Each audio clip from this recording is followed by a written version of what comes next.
Hi అండి. ఇందులో ఆనపకాయ పెట్టాను, అప్పుడు మీకు చెప్పాను కదా. ఇందులో కూడా ఆనపకాయ పెట్టానండి. ఆ ఆనపకాయో ఇది మరి సొరకాయో తెలీదు, మొత్తానికి ఇవి కూడా బాగా వచ్చినాయి.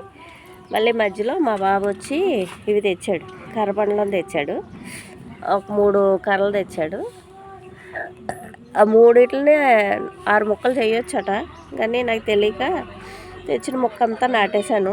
ఇంకో మధ్యలో ఇవి నాటాను. మరి ఏమవుతుందో తెలీదు. నేను ఏంటో ఆశ అంతే, అన్నీ వెయ్యాలి అన్న ఒక ఆశతో ఈసారి అన్నీ చాలా పెట్టాను. ఏమవుతుందో చూడాలండి. మరి ఈ తెచ్చినప్పుడు ఉట్టి కర్రలే తీసుకొచ్చాడు, వాటికి ఒక్కొక్క ఆకు ఉంది. ఈ వర్షాలకి ఇంకో ఎలా గ్రోత్ అయినాయి చూడండి కర్రపండ్లు. మరి కర్రపండ్లని ఇంగ్లీష్లో ఏమంటారో నాకు తెలియదు. కవిత, కర్రపండ్లని ఇంగ్లీష్లో ఏమంటారు? ఇది ఇంగ్లీష్లో ఏమంటారో నాకైతే తెలీదు. ఇది మాత్రం గ్రోత్ అవుతుంది. మరి ఇది లాస్ట్లో ఏమవుతుందో తెలియాలి. ఇది ఎంతవరకు గ్రోత్ అవుతుందో, మనకి ఎంతవరకు దుంపనిస్తుందో ఏదైతే మరి వెయిట్ చేయాలి. 6 months అన్నా వెయిట్ చేయాలనుకుంటా అండి దీనికోసం.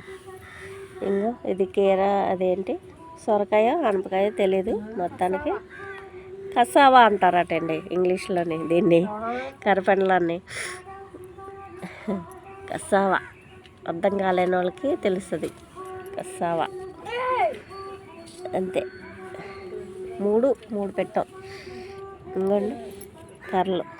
మా బాబు తెచ్చినప్పుడు అయితే ఇగో ఇలాగా చిన్న ఆకులు ఉన్నాయి, ఇప్పుడు ఇలా గ్రోత్ అయినాయి.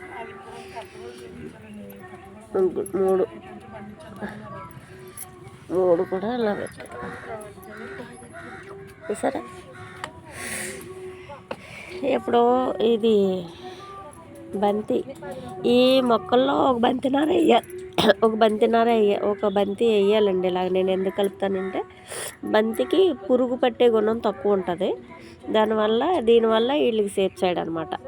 అందుకని నా ప్రతి కుండీలోని ఓ బంతి మొక్క ఉంటుందండి. మీకు చూపిస్తాను.